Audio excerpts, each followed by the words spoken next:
Francisco uma regra nos deu em nome do Senhor, mas ele primeiro a viveu em nome do Senhor. Seguimos a vida que ele nos legou em nome do Senhor, e hoje o que professamos em nome do Senhor.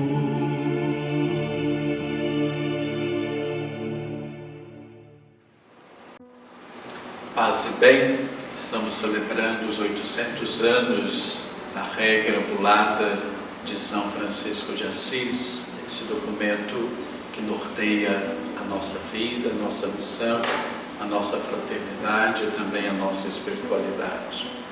Um documento tão antigo que ressoa novo, vigoroso e cheio de ardor para a nossa vivência franciscana nos dias de hoje. Trata-se de um pequeno documento distribuído em 12 capítulos que nos auxiliam na nossa relação com Deus, na nossa relação com os irmãos, na relação com as coisas, na missão que somos chamados a exercer no mundo através da Igreja e na nossa relação com o mundo. Gostaria de trabalhar justamente hoje numa pequena e simples reflexão sobre o capítulo 6º da nossa regra bulada, que reza assim: que os irmãos não se apropriem de nada, o modo de pedir esmola e os irmãos enfermos. Os irmãos não se apropriem de nada, nem de casa, nem de lugar, nem de coisa alguma. Servindo ao Senhor em pobreza e humildade, peçam esmola com confiança e não devem envergonhar-se, porque o Senhor se fez pobre por nós neste mundo. Esta é aquela sublimidade da altíssima pobreza que vos constituiu, meus irmãos caríssimos, herdeiros e reis do reino dos céus. Vos fez pobres, de coisas vos elevou em virtudes. Seja esta a vossa porção que conduz à terra dos vivos. Aderindo totalmente a Ele, irmãos diletíssimos, nenhuma outra coisa jamais queirais debaixo do céu, em nome do nosso Senhor Jesus Cristo. E onde estão, e onde quer que se encontrarem os irmãos, mostrem-se mutuamente familiares entre si, e com confiança um manifeste ao outro a sua necessidade.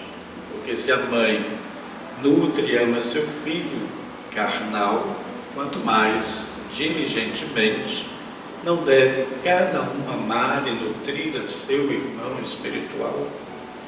E se algum deles cair enfermo, os outros irmãos devem servi-lo como gostariam de ser servidos. Queridos irmãos, queridas irmãs, esse capítulo 6 trabalha justamente dois pontos importantes e muito caros para o nosso seráfico Pai São Francisco: a pobreza e a fraternidade. Dentro dessa compreensão, sabemos que é possível renunciar às coisas quando se tem relação de irmãos. Ou seja, a pobreza está intimamente vinculada à relação fraterna e à relação de fraternidade.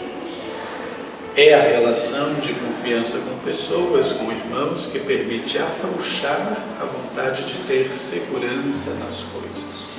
Portanto, a primeira parte do capítulo 6, nós vamos trabalhar refletindo a preocupação de São Francisco de se opor, no seu tempo, ao status quo social, comercial, mercantil do seu tempo.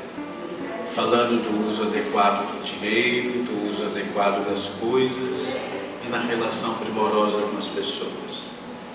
Usando as coisas, mas sem se apropriar delas. Para São Francisco, o uso não é alguma coisa que o incomode, mas a apropriação das coisas por causa do uso. São Francisco não é ingênuo, ele sabe que nós, hoje, com mas mais do que nunca, os de ontem precisavam de coisas para viver e usavam dessas coisas com muita diligência. O que ontem, o que hoje importa para nós é não nos apegar a essas coisas, desapropriar, desapegar. Por isso a relação com o dinheiro, a questão da esmola, a questão do lugar, a questão da moradia, tudo isso para desenvolver o sem nada de próprio, a que somos chamados na profissão dos votos religiosos, na nossa consagração. Ser irmão menor na pobreza, sem nada de próprio, para que os recursos, o uso das coisas, a relação com as pessoas não estejam acima do nosso princípio evangélico, do nosso carisma e da nossa espiritualidade. Ser pobre para São Francisco, nessa exigência da regra bulada, é justamente saber usar das coisas para agradar a Deus e para agradar aos irmãos. Curiosamente, no mesmo bloco, nos últimos 2 versículos do capítulo 6, Francisco trabalha justamente a fraternidade. Só é possível aventurar-se na pobreza extrema e radical quando somos irmãos. É por causa da fraternidade que a pobreza não se torna um estorvo, não se torna um obstáculo, não se torna um desafio. Por isso, ele vincula a pobreza à fraternidade e a fraternidade à pobreza. Tendo vínculos fraternos, somos capazes de reinventar a nossa vida e também as nossas relações. É em família que nós nos apoiamos, é em família que descobrimos as soluções para os impasses e os problemas mais graves. Isso está na mente e no coração de São Francisco. Por isso ele chama a atenção no capítulo 6 para o cuidado dos frades doentes, para as relações primordiais com os irmãos e coloca como incentivo a relação materno-filial.